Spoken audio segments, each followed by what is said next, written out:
আর আমাদের নবীকে কেমন সৌন্দর্য দিয়েছিলেন জানতে চান? হযরত আয়েশা বলতেছেন, হে জুলেখা, তোমার ইউসুফকে দেখে মিশরের নারীরা হাত কেটে ফেলেছিল, আর আমার ইউসুফ মুহাম্মদকে যদি দেখতো কলিজা কেটে ফেলতো। সুবহানাল্লাহ, কলিজা কাটতো, কলিজা। মিশরের আজিজে মিশরের স্ত্রী ছিল জুলেখা। ছোট কাল থেকে ইউসুফের প্রতি আশিক ছিল। ঘটনা বলবো না, একদম সংক্ষেপ। সবসময় ইউসুফের প্রতি আশিক ছিল। সুযোগ একদিন পাইছে, ঘরের মধ্যে আটকাইছে অপকর্ম করার জন্য। আল্লাহ তাআলা ইউসুফকে হেফাজত করছেন, ইউসুফ আলাইহিস সালামকে আল্লাহ তাআলা হেফাজত করছেন। পুরো শহরে ঘটনা হয়ে গেল যে আজিজে মিশরের স্ত্রী জুলেখা তার গোলামের সাথে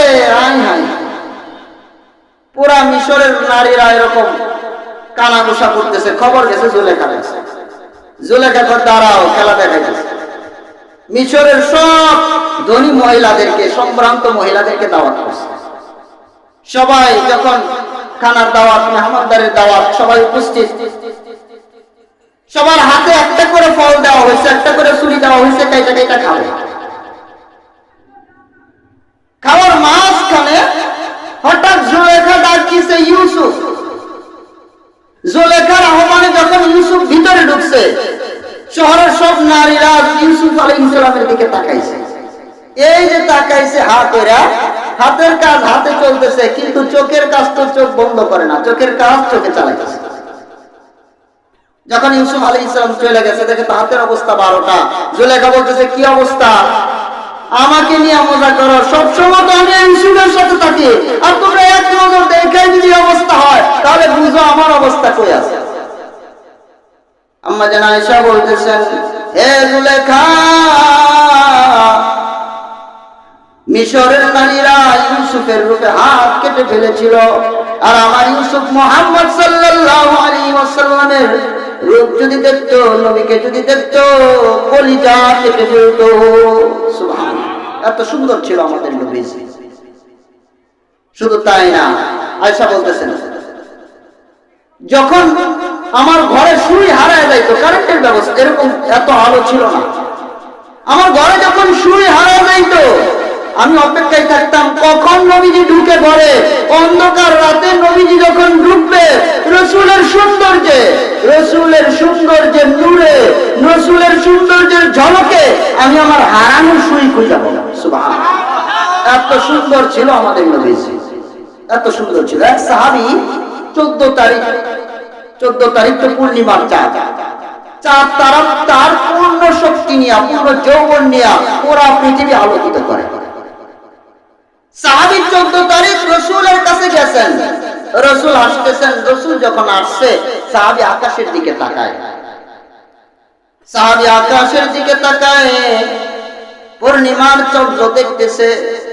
রসুল যখন আসছে, রসুলের দিকে তাকায়, আবার চাঁদের দিকে তাকায়, মনে মনে ভাবে, আজকে দেখবো চাঁদ বেশি সুন্দর নাকি আমার নবী বেশি সুন্দর। সাহাবী একবার আসমানের দিকে তাকায়, আরেকবার রাসূলের চেহারা মুবারকের দিকে তাকায়, আবার আকাশের দিকে দেখে, আবার রাসূলের দিকে দেখে, আবার আসমানের দিকে তাকায়, রাসূলের দেখে বারবার দেখার পরে সাহাবী ডাক দিয়ে বলে, ও চাঁদ, তোমার থেকে বেশি সুন্দর আমার নবী। সুবহানাল্লাহ, চাঁদ সে তশবীহ দেনা, चाँद से तशबीह देना, ये कहाँ इंसाफ है, चाँद पर ही छाया मदनी का चेहरा साफ है, चाँद पर ही छाया मदनी का चेहरा साफ है। चिल्लाए बोलें सुभान अल्लाह। अरे चाँदेर साथे उपमा देवा, চাঁদের সাথে তুলনা করা, রসুলের সাথে চাঁদের তুলনা করা, এটা তো ইনসাফই হইতে পারে না, এটা তো নীতি কথাই হইতে পারে না। ওই চাঁদেরও কলঙ্ক আছে, কিন্তু আমার নবীজির কোনো কলঙ্ক নেই। সুবহানাল্লাহ, আমার নবীর কোনো কলঙ্ক নাই। আমার নবী এত সুন্দর। যুবক ভাইরা, সৌন্দর্যের কারণে ভালোবাসতে হইলে কাকে ভালোবাসতে হবে? রাসূল করিম সাল্লাল্লাহু আলাইহি ওয়াসাল্লামকে। এজন্য আমরা তার ভালোবাসায় পাগল হয়েছি। মা বোনেরা, যুবক ভাইরা, কার জন্য আশিক হয়েছি? আরে যৌবন সৌন্দর্যের কারণে যদি আশিক হইতে হয়, তাহলে আশিক হওয়ার সবচেয়ে উত্তম জায়গা, মহব্বতের সবচেয়ে বড় জায়গা হলো আমার প্রিয় নবী মুহাম্মদ রাসূলুল্লাহ সাল্লাল্লাহু আলাইহি ওয়াসাল্লাম।